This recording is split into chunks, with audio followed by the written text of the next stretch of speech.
feel like I say the same thing every week for Charlotte. It's like, I like what's in the episode, but it's just executed really, really poorly. Everything always feels rushed, you know? Like, there was a vast amount of content in this episode. We got a lot of stuff established. Actually, technically, we could have really have, like, you know, him saving Ayumi could have been the end of the fucking series, which is why I'm thinking, why didn't we expand this further? They made it seem like this plan to get Ayumi back was going to be some very super grand master plan or some shit like that, but the thing is, it wasn't. It only lasted for, what, maybe like 5 minutes, but the build-up towards it was damn near a fucking episode.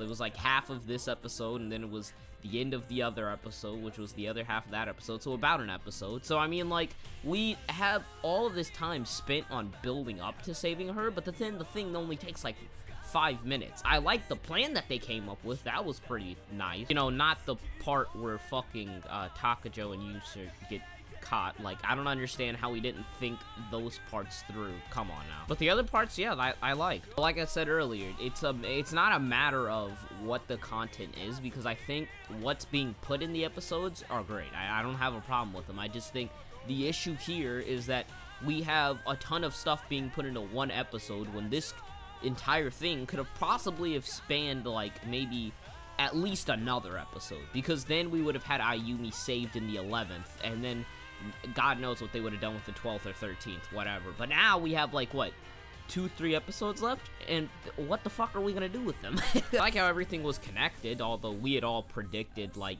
you being able to time travel and blah blah blah. I just thought that the scheme would be more elaborate. You know what I was actually expecting, though? What I was expecting was that, like, Yu's time travel thing would be like trying to save what's her name? Was it Kakuri? I think whatever the fuck her name is from Steins Gate. When she, yeah, don't want to spoil for anybody that hasn't seen it, but like what's his name? When God, I can't remember anybody's fucking name from that show. But when the doctor goes back to save Mayuri, that's her fucking name, not Kakuri. I'm over here thinking of K Project. Mayuri. When he goes back to save Mayuri. I was hoping that it would be like that, where he keeps failing and failing and failing. Like, I was hoping to see some type of psychological trauma, but no. It was just kind of like, oh, first attempt, save, you're done. I like how all the foreshadowing was connected, but that doesn't really make the show much better. Comedy really felt kind of awkward towards, like, the first half. The first half of comedy, it wasn't like, the jokes themselves weren't bad, but it felt forced because, like, they were just thrown at the most random of moments, like when the guy goes back in time and he starts hugging fucking Winnie the Pooh, I'll call him. Like, they were just trying to be funny, but I couldn't feel anything because I'm just kind of like, what the fuck is going on? Later in the episode, the comedy gets better, but like in the first half, I was really kind of off put by it. Art and animation was about the same as usual. I liked the fucking scene where they were doing all the plans and stuff and he blew out the windows and stuff. However, what I don't understand is that they had to call, like, the cops and the authorities and blah blah blah when Ayumi got crushed by the boulders on the first time. But what the fuck happens when, like, the windows just, like, shatter at the entire, like, back end of the fucking school? Like, why doesn't anybody rush towards that area to see what is wrong? Where's the panic? Like, what the fuck just happened? You just kind of gets out of there scot-free, no fucking punishments, blah blah blah. I also gotta ask, like, when they were building the school, how did none of the fucking old men, like, question how the hell they got all this money?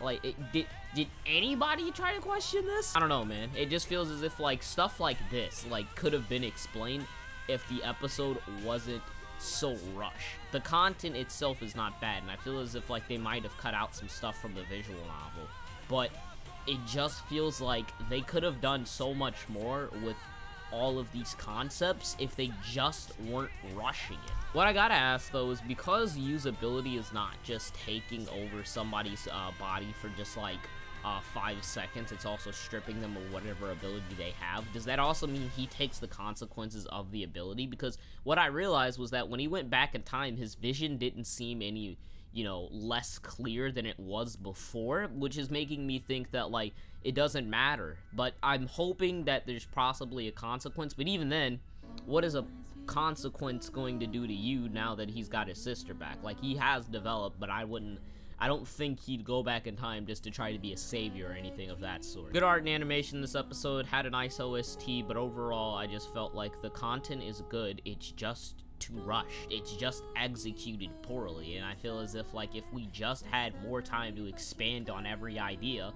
maybe giving this like 20 episodes or using the first 4 episodes to actually do something, Jude Maeda, other than foreshadowing, we could have had more done and more done with the series. So that's just my opinion. What do you guys think? Anyways, thank you guys for watching. I stuttered.